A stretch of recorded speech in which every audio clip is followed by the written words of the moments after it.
ধন্যবাদ আপনাকে। আসলে নদী ভাঙন এটা আসলে আমাদের এখন আর নতুন কোনো শব্দ না। এই নদী ভাঙনটা হলো আমাদের নিত্যদিনের সঙ্গী।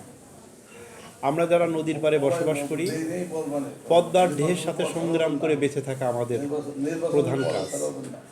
আমরা এই নদী ভাঙনের জন্যে বারবার কিন্তু আমাদের সরকারের ঊর্ধ্বতন কর্মকর্তাদের কাছে আমরা বলি, নদী শাসনের পানি উন্নয়ন বোর্ড, BIWTA, আমাদের মাননীয় এমপি মহোদয়, উপজেলা নির্বাহী অফিসার, ডিসি মহোদয়, সরকারের গুরুত্বপূর্ণ ব্যক্তির সাথে আমরা বলি আমাদের জায়গা থেকে, কিন্তু এখনও পর্যন্ত আমরা কিন্তু সেরকম সফল কিছু পাইনি। যে কারণেই নদী ভাঙনের বিষয়ে কথা বলতে গেলে হৃদয়ের মধ্যে একটা ক্ষতর ভাব তৈরি হয়। তাই আমার যেটা প্রস্তাব, যে এই নদী ভাঙনের বিষয়ে মাননীয় প্রধানমন্ত্রী জননেত্রী শেখ হাসিনার কান পর্যন্ত যদি, তার দৃষ্টি পর্যন্ত যদি দৌলতদিয়ার অসহায় মানুষের কান্না, অসহায় মানুষের চোখের পানিটা তুলে ধরতো, তাহলে অবশ্যই মাননীয় প্রধানমন্ত্রী এই ছোট্ট গলন্দ, বঙ্গবন্ধুর স্মৃতি বিজড়িত গলন্দকে অবশ্যই তিনি নদী শাসনের আওতায় আনতেন।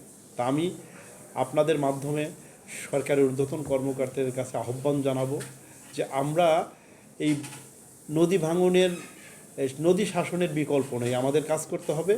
আমাদের কাজ করার লক্ষ্যে আমাদের মাননীয় এমপি মহোদয়ের নেতৃত্বে আমরা আগামীতে এই নদী শাসন যত দ্রুত হয়, ইউনো সাহেব যেটা বললেন যে নদী শাসনের চেয়ারম্যান মহোদয় তিনি আশ্বস্ত করেছেন, তা এই ব্যাপারে আপনাদের মাধ্যমে আমরা ঊর্ধ্বতন কর্মকর্তার কাছে আহ্বান জানাচ্ছি।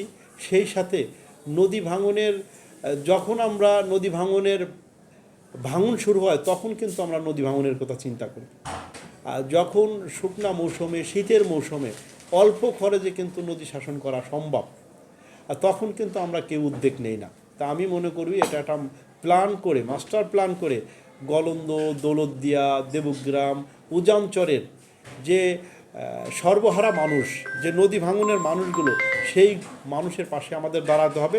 তার জন্য পরিকল্পনা করে শীত মৌসুম থেকেই নদী শাসনের কাজ শুরু করা উচিত। এখন যদি আমি বর্ষার মধ্যে স্রোতের মধ্যে জিও ব্যাগ ফেলাই, এটা শুধু মানুষ দেখানো হবে। তা আমি অনুরোধ জানাবো, আমাদের ইউনো মহোদয়কে ধন্যবাদ দেব, তিনি নদী ভাঙনের সাথে সাথেই তার ঊর্ধ্বতন কর্মকর্তার সাথে কাজ করে কিন্তু জিও ব্যাগের কাজটা তিনি করেছেন। তা আমরা সকলে মিলে আগামীতে যেন নদী শাসন, অবশ্যই নদী শাসনের ব্যবস্থা আমরা করতে পারি, এ আহ্বান জানিয়ে মাননীয় প্রধানমন্ত্রী দৌলতদিয়া ঘাটের, বঙ্গবন্ধুর স্মৃতি বিজড়িতের ঘাটের প্রতি দৃষ্টি আকর্ষণ করবে, এই আশাবাদ ব্যক্ত করে আমার কথা শেষ করছি। ধন্যবাদ সবাইকে।